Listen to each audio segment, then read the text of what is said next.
Hello, everyone, and welcome to Blogging Theology. Today, I'm delighted to talk again to Shaykh Hamza Karamali. You're most welcome, sir.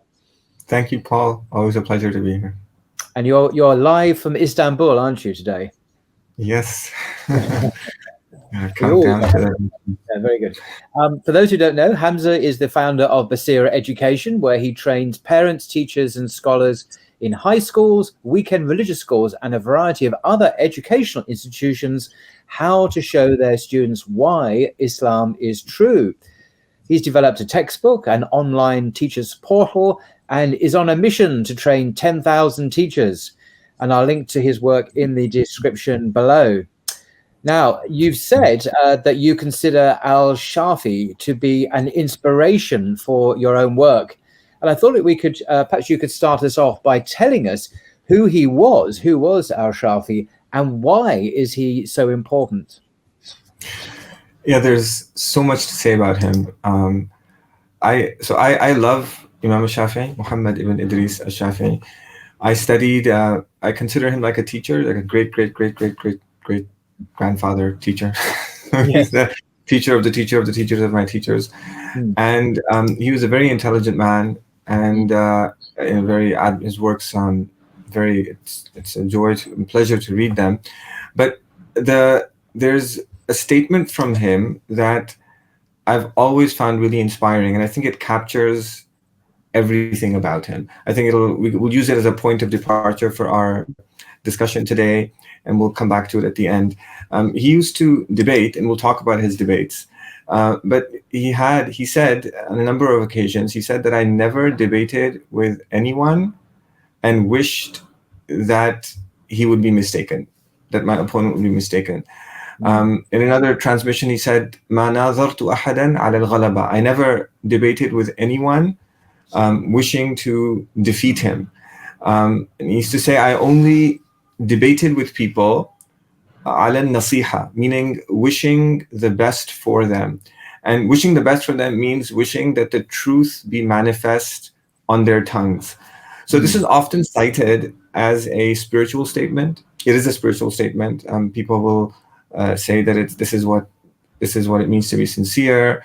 But there's also something more here, because the idea. So the reason why Imam Shafi'i used to debate, his debates weren't like the YouTube debates that we see today. They were dialogues where he would engage people who disagreed with him and try and understand their position and challenge it, and he would want them to challenge him.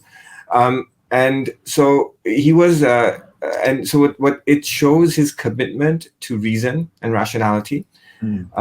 And I think it represents the opposite of what many people imagine, religion to be about, that it's about forcing other people and fighting wars with them and making them submit.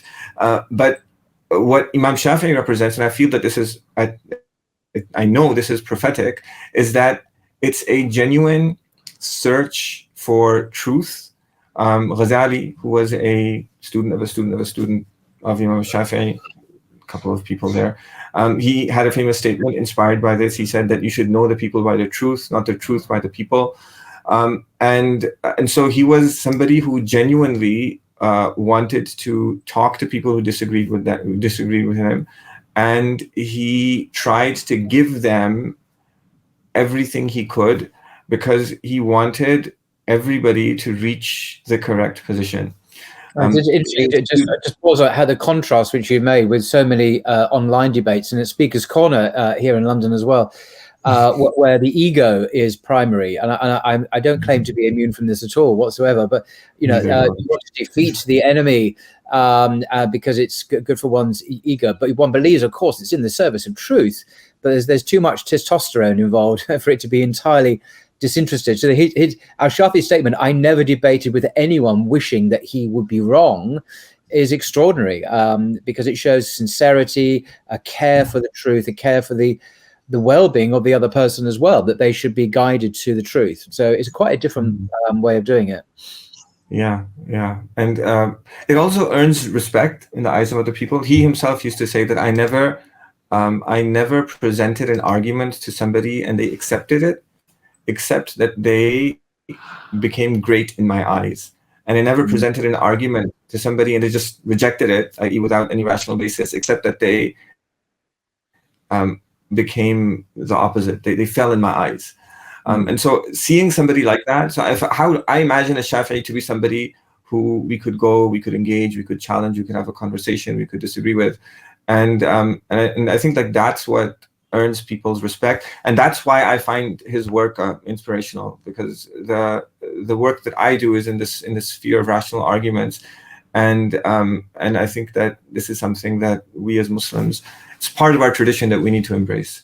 I completely agree, and it needs to be reclaimed by many of us who are perhaps more motivated by conflict and acrimony and ego. Yeah. Yeah. So real knowledge is when you feel secure and you can take other people to what you know to be the truth, and you're conscious of the fact that you might be mistaken, and you're happy to learn from other people, which I think a lot of what you do is around this idea too. Inshallah. All the conversations you have. Yeah. So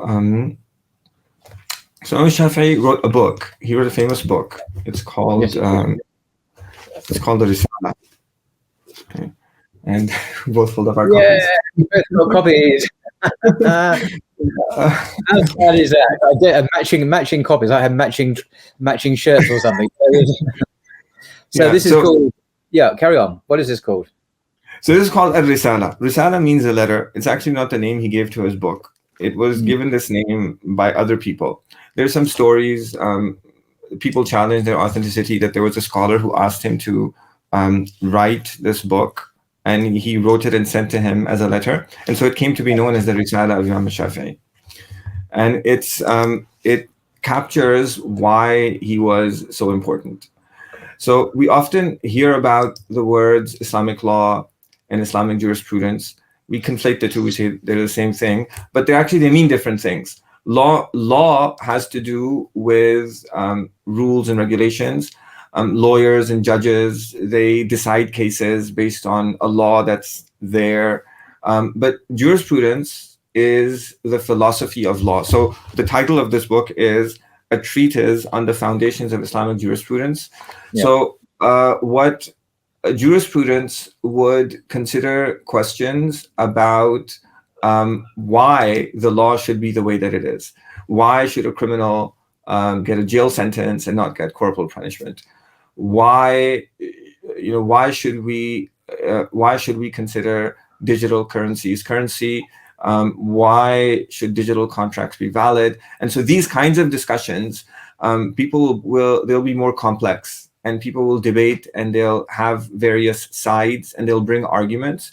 So Imam Shafi'i, he was the student of Imam Malik. He was also a student of Imam Abu Hanifa, both of whom we talked about. Yeah. And he was the teacher of Ahmad bin Hanbal, who is the fourth of the four Imams. So he sits right in between all of them, and many others as well, who didn't end up having a long-lasting madhab. And he learned from all of them, and he traveled, and he had dialogues with them. He had debates with them, meaning he challenged them, he challenged himself. So in these conversations, he brought out the reasoning behind Islamic law. And so his book, Al-Risala, is considered the first book in Islamic jurisprudence. And there's a science called Usul al-Fiqh, the science of Islamic jurisprudence. It talks about why should a legal ruling be what it is? Why shouldn't it be something else? Why do scholars disagree? And so he's considered the founder of that science, and that's why the debates are important. That's why the words that we started with, that I never debated with anyone and wished for him to be mistaken. That's why he became a Shafi'i, and he founded the science, and that's why he's significant. So people, they recognize his ability to debate, and he was famous for it, and he was constantly growing because of this, and he was refining his ideas all the way until the end of his life. So can you give us an example of a debate that he conducted? Yes. So I came with two examples. So we'll start with the first one. His first is a debate with Ahmad ibn Hanbal. So the word debate is a translation of the Arabic munazara, and I'm not sure if it's the right translation, a dialogue, but it's this conversation that you're having. So Ahmad ibn Hanbal, he was from a group of scholars who are known as Ashabul Hadith, and in Imam Shafi'i's time there was a split. There were scholars who were Ashabul Hadith, and there were scholars who were Ashabul Ra'i.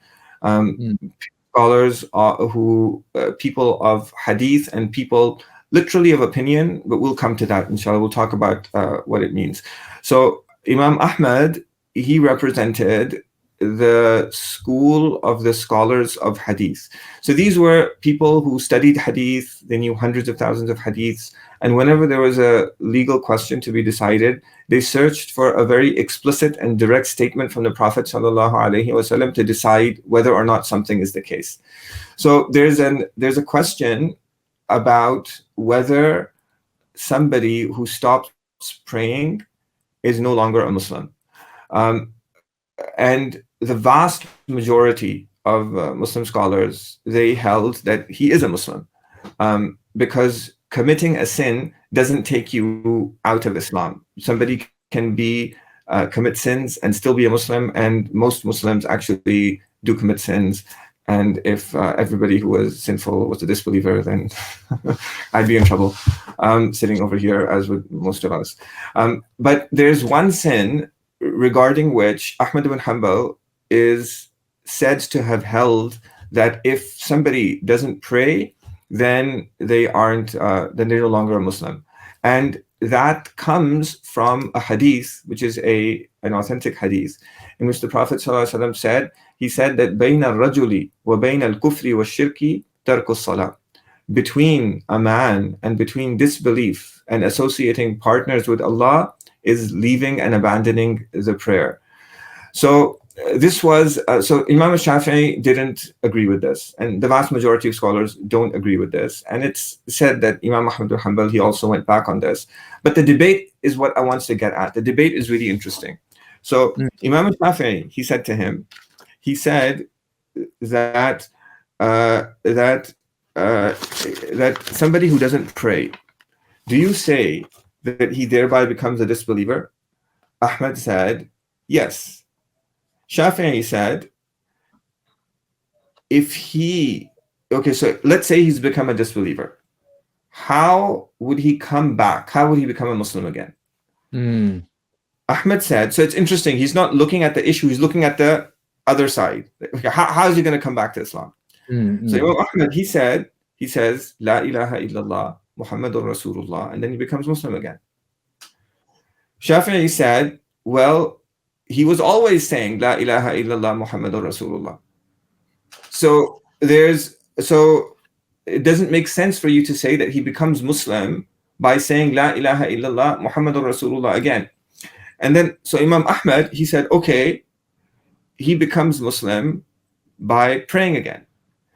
And the Shafi'i said, he said that, well, if you say that he's not a Muslim, then his acts of worship, his prayer, his fasting, they require that he first be Muslim before they be valid. So and then the debate, the way that it goes is that that he didn't have anything left to say. I want to analyze this a little bit, because these debates that Imam Shafi'i had, the later scholars of Usul al-Fiqh, they derived principles from it. So one of the principle that comes out over here is that the vast majority of legal rulings, they have a rationale. So they don't just drop out of the sky just like that and obey, otherwise you go to the hellfire. There's some kind of a reason behind it. And the rationale, the scholars of Usul, they call it a'illah. and they have a principle. They say that the illah and the legal ruling, the rationale and the legal ruling, when the rationale is there, then the legal ruling is there. When the rationale is not there, then the legal ruling is not there. And so you have to, so there's a depth that you have to have when you're looking at the law, and you have to figure out what's really going on beneath the surface. So when somebody sees a hadith, like, they're saying that between a man and disbelief is leaving the prayer, then Imam al-Shafi'i is saying to Ahmad ibn Hanbal that you have to go a little bit deeper and think about it. And you can't, if you just take the immediately apparent meaning of it, it leads to an inconsistency that has to do with the way that the law works, because it puts you in a situation where you cannot have a rational basis for saying what makes a person Muslim. Because if you say the fact that he stops praying means he's no longer a Muslim, then how does he become Muslim again? If he becomes Muslim by saying the Shahada is the rationale. Well, the rationale was already there, and you're saying that he's not Muslim. So you have a case where the rationale is there, but you're saying he's not Muslim. When you say the rationale is there, you mean that belief was already held by that person. So it wasn't the denial of the belief in the Shahada that was the issue. It was their stopping praying that was the issue. Yeah. They never, at no point did they deny anything in the Shahada. They weren't denying what got them into Islam in the first place by testifying that there's the oneness of God and that Muhammad's the prophet of God. They didn't deny that. They just stopped praying. Was it just? But they stopped praying. So to say they need to say the Shahada again suggests that they had denied the Shahada in the first place, which never was the issue. Is that what's been said? Yeah, so what you said is the point of creed. Many traditional creeds, nothing takes you out of Islam except the denial of what brought you into it. Exactly. The denial hasn't happened. So the solution to the problem, say the Shahada, is irrelevant because there's no denial of the Shahada. It's still operating in the person's head anyway. There's no reason to deny. There's no reason to think that they're not a Muslim in denial of the Shahada because they've not said anything about it at all. They've not uttered any words against it. Yeah. So then what do we do with the hadith? That's the question. Mm-hmm. Right. So what Ahmed is saying is forget what you just said. This is what the hadith says. And Imam Shafi'i is saying that, wait a minute, you can't do that because it doesn't make sense. And so he doesn't. And so what Imam Shafi'i and the vast majority of scholars would interpret the hadith to mean that prayer is so essential to being Muslim that normally the people who would stop praying would be people who aren't Muslim at all. And it's unthinkable for somebody to not pray. You could do any kind of a sin, but you have to pray, and every Muslim praise. We live in different times now, but that's they would interpret the hadith figuratively in light of this. It doesn't, because it doesn't make sense. It goes against the deeper underlying reasonings of the Sharia. It puts you into an inconsistency. So his Imam Shafi'i's books, and we have a lot of his books, they're all in this form. They're all dialogues between him and between various people, and they bring out these deeper aspects of the law. So this is Islamic jurisprudence. It's thinking deeply about the whys. So what it does is, if you just take this hadith for a second, what it does is that if you don't have the why, then you're just hitting somebody on the head with a hadith without really thinking about it. And the conversation becomes, does this person follow what the Prophet is saying, or does he not follow what the Prophet is saying?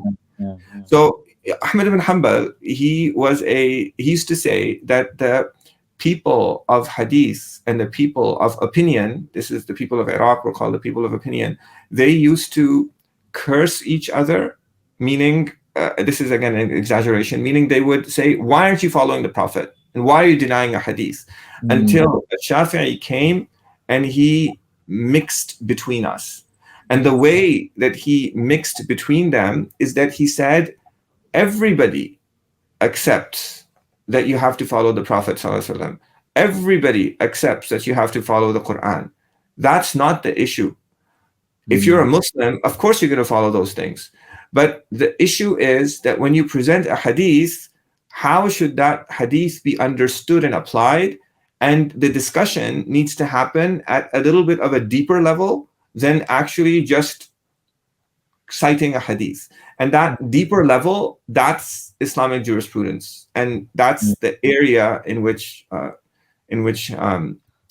yeah, it's very helpful. I mean, I've heard this term before, but never quite understood it. Who are the people of hadith and the people of opinion? Al-Ray, so cursing each other. I mean, so who are these two people? So the Imam Shafi'i lived in the Abbasid period. So in the Abbasid period, the capital of the Muslim lands was Baghdad. In the time of the Prophet sallallahu alaihi wasallam, the capital was Medina. Then it moved to Kufa. That's where Imam Abu Hanifa, that's his school, it comes from there. And then it moved for a while to Damascus, and then it moved to Baghdad. So as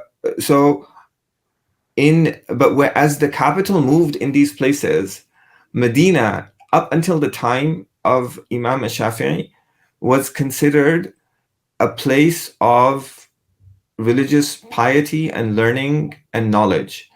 And Imam Malik, he was the scholar of Medina, the famous scholar of Medina, and the hadiths in Medina were the strongest hadiths anywhere, because people in Medina, they didn't fabricate hadith. There was a lot more fabrication far away in the lands of Iraq. And the people of Medina, because they were more religious and more conservative, they didn't have interesting and unusual religious questions. But the people in Baghdad, which is now the capital, had unusual religious questions. So because of these unusual questions, which did not have any kind of a precedent in the hadith could not be applied directly. So the scholars in places like Iraq, they used to use a lot of analogy, a lot of qiyas and analogical reasoning. And so they became known as the people of opinion. But what's meant by opinion is they would make analogies. They would say, this is like this, therefore this ruling should be like this. This is like this, therefore this ruling should be like this. And that was the vast majority of their legal reasoning was in that sphere. Whereas the vast majority of the legal reasoning of the scholars of hadith, and Imam Malik represented that tradition, and that's the tradition that Imam Shafi'i came out of, was in the sphere of hadith. And so when the scholars of opinion, qiyas, they came to a particular conclusion that seemed to go against what a hadith was saying, just as we saw now with Shafi'i and Ahmed, then the scholars of hadith, they would say to them that you're not following the hadith. And on the other side, the scholars of qiyas and analogy, they would say to the scholars of hadith that you don't think deeply. And they would have this conversation, and then, which is not much of a conversation, that's what Imam Ahmad bin Hanbal called arguing with each other. That's probably a better statement than cursing. And so Imam Shafi'i, he stood in between, and he had this dialogue. And Ahmad bin Hanbal, he said that he mixed between us. Okay, so are we going to have a snippet from al-Risala to get a flavor? Actually, before I do that, I wanted to take an example of another debate that that Imam Shafi'i he had with Muhammad ibn al-Hasan al-Shaybani. Oh yeah. So Muhammad ibn al-Hasan al-Shaybani is the student of Imam Abu Hanifa. And Imam Shafi'i, he went to Baghdad many times. And when he went there, the greatest scholar who was there was Muhammad ibn Hassan al-Shaybani. He wrote all his books. He studied, attended classes with him. He respected him. And so he used to attend his classes. And after the class was over and the teacher left, he would start talking to the students of Muhammad ibn Hassan al-Shaybani, and he would debate or have a dialogue with them, and he would disagree with them. And so Muhammad ibn Hassan al-Shaybani, he heard about this. So he said that you're talking to my students, and do you oppose us? Do you go against what I'm saying? He said, no, it's dialogue. You have to consider different perspectives. He said, no, debate me. And so they had a debate, and this debate's recorded. And it's interesting. The nature of this debate is interesting. So he said, Muhammad Hassan al-Shaybani, who's 20 years older than Imam al-Shafi'i. So Imam al-Shafi'i, he said, I don't want to debate you because I respect you, and it's impolite for me to do this. But Muhammad bin Hassan al-Shaybani insisted. And so he asked him, he said, what do you say about someone who steals? So this tells you why they have these issues in Iraq and not in Medina. Right? So you have a case where somebody steals a piece of wood and then builds a house or a mansion on top of it worth thousands and thousands of dinars. And then somebody comes saying that piece of wood that's in the foundation is stolen. And if you take it back, the whole house will be destroyed. He'll lose $1 million. So he says to Shafi'i, what do you say about this? So Imam Shafi'i, he disagreed with the position of Muhammad. And he said that, well, I'll tell him that take money, don't cause this guy harm, take money, take financial compensation instead of that log. But if he insists, then we'll tear down the house and we'll give his log back. So the Hanafis, they would say that you don't tear down the house, but he has to take financial compensation. So before we go forward in the debate, the nature of this debate illustrates the difference between the people of hadith and the people of opinion, because this debate is no longer about a particular hadith as it was with Ahmad ibn Hanbal. This debate is about an issue about which there is no explicit hadith, and it only happens in a place where people are stealing and doing all of these things that they shouldn't be doing. So it probably wouldn't happen in Medina. So he said, Muhammad ibn Hassan, he said that, let's say that there's someone who has who needs to have an operation. He needs his stomach to be stitched because there's a cut. And so he steals thread from somebody, and that's used to stitch. Oh dear. I can see where this is going. This is you get a taste of the discussions of a very nice example, okay. So he said that it's stitched up and it's stolen, and somebody comes and says you stole that thread from me. So what do you say? Would he have to take out the thread and give it back? He's going to die, right? So Shafi'i said no. So he said, خالفت قولك. You've gone against your position. You're being inconsistent.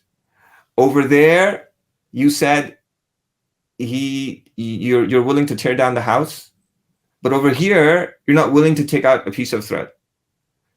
So this is so what's happening here is an analysis of the rationale. So Muhammad ibn Hassan al-Shaybani is saying that if you say that you have to take that log away and the house needs to come crashing down, you also have to say that you tear out the thread and this person dies. But of course you don't say that. So Imam Shafi'i said, hold on. He said that let's say that the log was not stolen and the thread was not stolen. if the log wasn't stolen, does the owner have a right to take out the log and make his house come crashing down? He says yes. He said, if the thread wasn't stolen, does the person have the right to pull it out and cause himself to die? He said no. So he said that this difference has nothing to do with the issue at hand, because before anything was stolen, this guy, the log is something that can be removed, and the thread isn't something that can be taken out.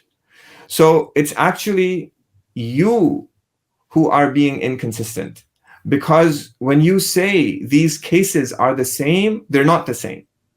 And so he said that how do you liken something that's haram to something that's halal? We can do like a actually prepared a detailed examination of the illah, but I think that will become a bit technical. But that's a good. This is an illustration of the kinds of conversations that they used to have, and these are the kinds of conversations that are there in the Risala as well. Right. So shall we look at the get a snippet from the Risala to get a flavor of what he was about? Yeah, let's do that. So this section, so the Risala, Imam Shafi'i, he says that everything can be inferred from the Quran. And he starts off the Risala by saying that some kinds of inferences are direct inferences. Others, they require a little bit more thought, because there's actually verses of the Quran that appear to be saying something, but that's not actually what they're saying. And there's and you have to go to the Sunnah for that. And then you also have to go to what the scholars have said and concurred upon. And you also have to do this thing called analogy, qiyas, where you look at the rationale behind rulings and use that to extrapolate legal rulings. And that he considered was the essence of ijtihad. Ijtihad is inferring the law in complex cases that have not occurred before. Yep. So this is a snippet from a section where he talked about ijtihad. And so he's talking to somebody, it's a dialogue, and the person who he's talking to is objecting to him. He's saying that by accepting this idea of ijtihad and qiyas, you are accepting that two people can have contradictory positions, and that's okay. And I found that interesting, because Imam Shafi'i, he went and he debated with Ahmad ibn Hanbal, or he had a dialogue with Ahmad ibn Hanbal. He had many dialogues with Muhammad ibn Hassan al-Shaybani. And of course, the part that's recorded is the conversation that happened. But if Muhammad ibn Hassan al-Shaybani, if he held his position, he would have had an answer to Imam Shafi'i. And that's why he held his position. But all of them, despite the fact that they disagreed, they respected each other, and they believed that each person was personally obligated to follow the results of their own reasoning. So Imam Shafi'i believed that Muhammad ibn Hassan al-Shaybani was obligated to disagree with him, and Ahmad ibn Hanbal was obligated to disagree with him, and he himself, al-Shafi'i, was obligated to disagree with all of these other people. And so the questioner here is saying, well, that puts you into a situation where you are saying that people can hold contradictory positions and they're all equally valid. So Imam Shafi'i, he says yes. And he cites a verse from the Quran. And he says that the Quran actually teaches us to do that. And he brings a number of verses. One of the verses he brings, it's in here. It is it's the verse about the Qibla. Actually, it's kind of small over here, but it's in the second paragraph. And in this verse, it says that wherever you are, the translation goes, turn your face in the direction of the sacred mosque. Turn to face the direction of the sacred mosque. There's things that are missing from the translation. there's Shafi'i cited a line of ancient Arabian poetry to prove his point. He was a poet. He studied ancient Arabian poetry. I'll tell you more about that, inshallah. So he's saying that after citing the way that these words were used in the ancient Arabic language, he's saying that this verse is saying that you need to try your best to figure out the direction of prayer and face that direction of prayer. So in his time, if you're traveling on a camel, you don't have compasses, you don't have GPS. And so you use signs. You look at the stars, you look at the wind. And two people might disagree with each other. One person might say, I think that I have to pray this way. And another person might say that I think I have to pray this way. So Shafi'i, he walks his interlocutor through this process. And he says that, well, if we're in this position where you think you should pray this way, and I think I should pray this way, then what should we do? Who should we follow? And his interlocutor says that each person has to follow what they believe to be the case. And this was something that was commonly understood, common practice in that time. There's a translation mistake over here. But what he says is that there's a difference between what a mujtahid believes to be the case and what's really the case. And he says that each scholar, meaning him or Muhammad ibn Hassan al-Shaybani or Ahmad ibn Hanbal, is obligated to follow the zahir, what appears to him to be the case, what he believes to be the case, and they're not obligated to actually reach the correct opinion. They're just obligated to try their best, which is what ijtihad means.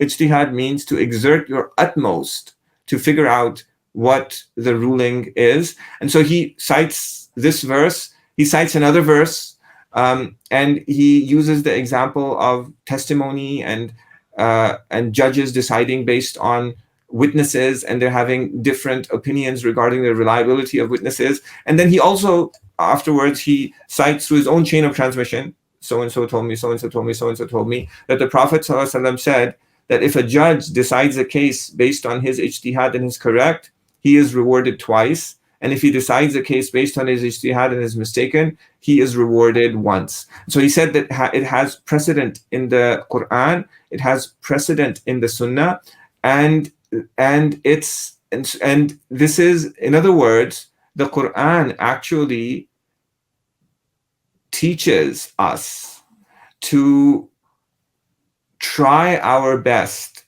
to figure out how we should fulfill the divine command and to accept differences of opinion, and that's I think is quite profound, because the Quran was revealed to the Prophet sallallahu alaihi wasallam, who is unlettered. He didn't come from a civilization, but people like Imam al-Shafi'i, they understood from it that it has this jurisprudential aspect, and it's because of this that there was the law was in the hands of the general public. So Imam al-Shafi'i was a judge. He worked as a judge for a while, but Harun al-Rashid, Imam Abu Hanifa's student, was a judge. And so when these judges, they were judging, they weren't judging by a law that's dictated by kings based on presumed divine authority, but they were judging based on this ijtihad process that's happening everywhere in Muslim lands. There's this dialogue, there's this engagement, and there is a affirmation of the obligation of everybody to follow their own conclusions, which goes back to the opening statement that we began with, that I never debated with anyone wishing that he would be mistaken, because Shafi'i has a selfish interest in that, because that's how you yourself try your best to come to what you believe to be the correct and right position. Right. Okay, so moving on to the question. Obviously, Shafi was very influential, but we haven't really addressed how he came to be who he was, and how did he get there, and what was it like to become a scholar in his own time. Could you perhaps address that? Yeah, so in Shafi'i's time, there were no institutions. You didn't go to a seminary, you didn't go to a university. Learning was all private learning. You studied with individuals, and you sought out scholars who had learned from people who had learned from people who had learned from the Prophet sallallahu alaihi wasallam. So Imam Shafi'i, he has two lines of poetry that are frequently cited by students of knowledge about how to go about studying sacred knowledge. And I thought that I would unpack them and show how Imam Shafi'i's own learning journey was an illustration of these verses. So he said, "Akhi lan tanala al-ilma illa bisitta." He said, "My brother, you won't acquire knowledge, you won't become a scholar, except with 6 things. سأنبيك عن تفصيلها ببياني. I'll tell you what they are in detail. حرص ذكاء وحرص واجتهاد وبلغة وصحبة أستاذ وطول زمان." He said the first thing is ذكاء, intelligence. So Imam Shafi'i was born an orphan. He wasn't born an orphan. His father died when he was young. He was born in Gaza, in present-day Palestine. His mother moved with him to Mecca at a young age. He was from a noble family. He was poor. And his mother, she wanted him to learn, so she looked for a teacher. And the first thing that they used to do in those times was they would learn the Quran. So teachers of Quran, they used to take a wage. And they were so poor, they couldn't afford a wage. So there was a teacher who took him on without for a very small amount of money. But then when he saw his intelligence, he would recite verses of the Quran for the other children to write down, and the other children hadn't even written it down, and Imam Shafi'i had already memorized it. So it said that by the age of 7, he'd memorized the Quran. By the age of 10, he'd memorized the Muwatta, which isn't a small feat, because memorizing the hadith with the chains of transmission. So he was somebody who was extremely intelligent, and as was Muhammad ibn Hassan al-Shaybani, as was Ahmad ibn Hanbal, as was Abu Hanifa. And he says, Shafi'i says, that the first thing that is required to become a scholar is there needs to be there's intelligence, zaka'un. He said, but you need more than that. He said, you need hirs, you need avidness. So avidness for knowledge, it means that you give it priority over everything else. So Imam Shafi'i, after he memorized the Quran in Mecca, so he was studying in Mecca. Mecca in those times was a center of Islamic scholarship. You would have in the mosque around the Kaaba, it would be full of people teaching. People would come from all over the world. They would make pilgrimage. They would sit, they would learn, they would sit, they would teach. So you would find scholars coming from all over the world. And so he went, after he memorized the Quran, and he sat in the circles of these scholars, and he would learn. And he would memorize, but you need to write things down because he couldn't memorize everything. He didn't have money to buy paper. So he wrote on bones, he wrote on pieces of animal skin. He would go to the government offices where they would write documents, and he would ask for paper, trash paper, and write and use the back of them. And at home, and this is all, he's like 11, 12 years old. He filled his mother's home with pieces of bone and pieces of skin, and on which he's written these things.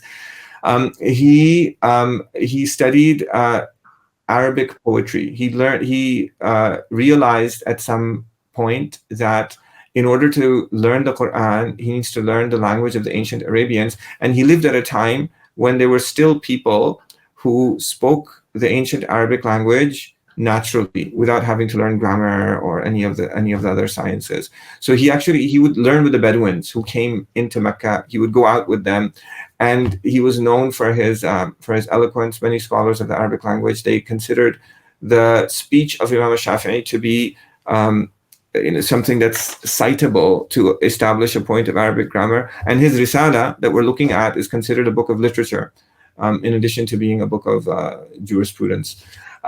He learned poetry, he learned fiqh. His first teacher was Muslim ibn Khalid al-Zanji. And when he reached 15 years old, when he reached the age of 15 years, his teacher in Mecca, the Mufti of Mecca, he gave him permission to answer people's religious questions, which means that doesn't mean that he has to answer according to what his teacher believes. He said that you can now examine the evidence yourself and answer people according to your knowledge. He was a mujtahid, in other words. So this shows his avidness. And so Imam al-Shafi'i, he said that you in order to learn sacred knowledge, you need 6 things. You need intelligence, you need avidness, you need ijtihad. Ijtihad means to work really, really hard. It means to give sacred knowledge everything you have, to try as hard as you can, to want it more than anything else, to turn your life upside down, and to learn from the best teachers that you can. So after Imam al-Shafi'i, he was 15 years old. He studied in Mecca. He traveled to Medina to study with Imam Malik, who at that point in the Arabian Peninsula was the greatest scholar. He studied with him until Imam Malik died, and he was poor. He didn't have enough money to support himself, so he would come back to Mecca for a period of time, go to his family, take some money, go and study and do this back and forth thing. So he worked really hard. That's the third thing.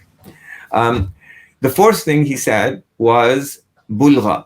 Bulgha means that you need to have enough money to support yourself. So Imam al-Shafi'i, he was poor. After he'd done all of this study, he didn't have enough money to support himself. So he applied for a position as a judge. He went and he worked in Yemen, and he worked as a judge. And he was very popular, and his fame spread in his ability to decide cases. And so he earned a living. I just wanted to illustrate this idea. But Imam Shafi'i said that if you want to study, you need to have a source of income where you can support yourself. In Yemen, when he studied, he got into trouble with the authorities because he became too popular. He didn't decide according to what they were saying. So they made a false accusation against him, and they complained to the Caliph, Harun al-Rashid, and said that he was trying to foment a rebellion. And so he's sent as a prisoner to the court of the Caliph. And while he's there, waiting to be heard, this is how he met Muhammad ibn Hassan al-Shaybani. And so while he's there waiting to his case to be heard, he spent all of his money buying the books of Muhammad ibn Hassan al-Shaybani and reading them. I thought about all the books you have on your bookshelf there. One day I'll. So there's this is ijtihad. He said, وَصُحْبَةُ أُسْتَاذٍ وَطُولُ زَبَانِ. He said the other thing he said that you need the company of a teacher. So he learned from people, and when he had dialogues with people, you learn from people. I learned from my own teachers. They would say that when you study with somebody, it's not the words on the books that you learn, but you take their experience with you. You learn. There's an intangible thing. So if there's somebody who has been answering religious questions for a long time, researching for a long time, solving problems for a long time, when you study with them, you benefit from their experience. So he said that you can't just take knowledge from books. You have to have a teacher. And the last thing is a long time. And so Imam al-Shafi'i, because of his dialogues and his debates, he was studying his entire life for 50 years. And books like the Risala and the other works that he wrote, his consisting of many books, they represent all of this. They represent a lifetime of learning. So that's how he became who he was. Well, that's pretty amazing. So that's a guidebook for becoming like Shafi, is it? This book. actually, there's one more thing that wasn't mentioned there. Imam al-Shafi'i is famous for another couplet that is frequently cited. In this couplet, he said, شكوت إلى وكيع سوء حفظي. I complained to Waki', one of his teachers, Waki' ibn al-Jarrah, about my memory. There was a day he wasn't memorizing as much as he could have. He said, فَأَرْشَدَنِي إِلَى تَرْكِ الْمَعَاصِي. And so he guided me to leave sins. And he said to me that knowledge is a light. وَنُورُ اللَّهِ لَا يُهْدَى or لَا يُعْطَى لِعَاصِي. And the light of Allah is not given to somebody who's disobedient. So Imam Shafi'i, an important part of his scholarship was his piety. That was the case with all the other scholars as well. His students used to say he used to finish the Quran 30 times a month, which is like once a day, which isn't too, we think we hear about it now and say, how could somebody do that? But there's still people, they can finish the whole Quran in 4 hours, 5 hours, because they know it so well. So he was known to do that. He used to divide his night into 3 parts. The first part of it, he would write sacred knowledge. The second part of it, he would pray. And the third of it, he would sleep. So he would. So I think like that's an important part, and it shows in his lack of ego, as you said, in seeking knowledge, in the way that he debated and he discussed.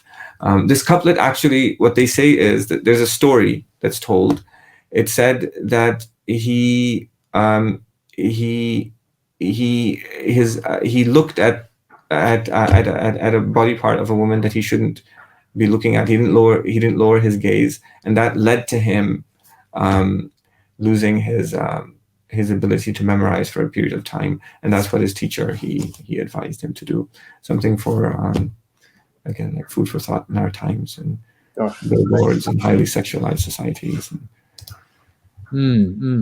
So do you, I just want to ask, this is the book. I mean, do you recommend that if I can say such a thing, an average Muslim should get this book and read it? Or is this really for more kind of committed students of knowledge, let alone for scholars? I mean, are there people really who should be reading this and perhaps others not be reading it today? Or should everyone read it, do you think? It's actually a difficult book to read. So I was, when I was looking for a passage to share, it was difficult to share because the issues, like he'll mention intricate issues of divorce, intricate issues of war, intricate issues of just various legal details that the average person isn't aware of. And the depth actually comes in understanding the reasoning. So it's not an easy book to read. No, I didn't find it very easy to navigate, to be honest. I did enjoy just dipping into it and just following the dialogues and seeing where it led. So I did get something from it. And there are some very interesting discussions in here without going into the issues. I think it's still worth looking at, even as a layman. I mean, it's interesting. I mean, there was a when Imam al-Shafi'i was in, you mentioned Speaker's Corner. So when Imam al-Shafi'i was in Iraq, he went there 3 times. Once, the second time he went there, he went to the main masjid and he took a seat and he started teaching. And people gathered around him, to debate because he was a foreigner, unfamiliar to them, who was saying things that they weren't familiar with. And so people came, they were antagonistic, they wanted to debate with him, and he debated with them, and he showed them that he had knowledge, and he gained many of them. They became his students, and his school was transmitted in Iraq. But I was just wondering, that maybe it's like the Speaker's Corner of Baghdad, a little bit more. Yeah, Baghdad, slightly more elevated and intellectually serious. No, there's some good in Speaker's Corner, but a lot of it's very toxic in my view. But no, thank you very much indeed, Shaykh Hamza Karamali, for your fascinating introduction to the life and work of al-Shafi'i and his Risala. I still think it's worth getting for everyone just to dip into, get a flavour, as you say, to the jurisprudential issues rather than just citing individual isolated hadiths and verses. There is a when it comes to Islamic law, there's an underlying rationality that needs to be uncovered and looked at and examined to help us to apply it in our world today. So I really appreciate that. Thank you very much for your time, sir. You're welcome. Till next time.